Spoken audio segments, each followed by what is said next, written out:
င်္ဂလာပါရှင်ဒီတစ်ခါမိတ်ဆက်ပေးမယ့်ပစ္စည်းလေးကတော့မိမိတို့အိမ်မှာပဲအမှန်တကယ်လေ့ကျင့်လို့ရတဲ့ electronic ဘောက်ဆင်ပဲဖြစ်ပါတယ်။ကဲဘယ်လိုမျိုးလေးဖြစ်မလဲဆိုတာစက်ကြည့်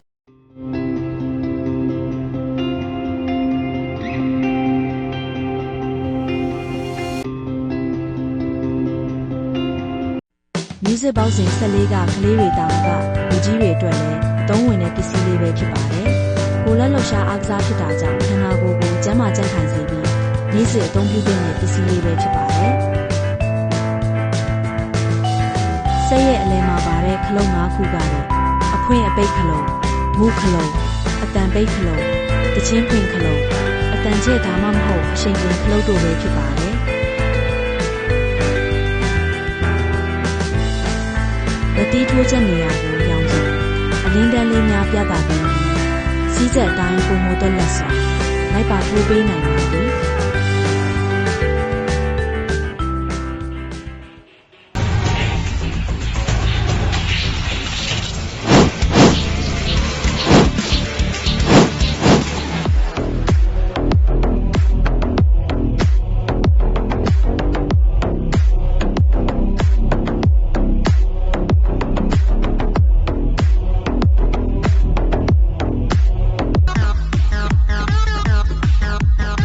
Сегодня дискотеку не урыло закопал.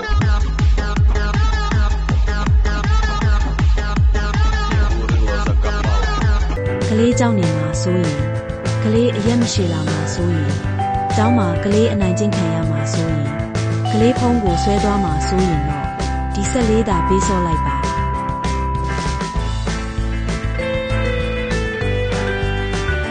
adjust လုပ်နိုင်တဲ့မူကိုခုပါဝင်ပြီး body shape အတွက်အကောင်းဆုံးပါပဲ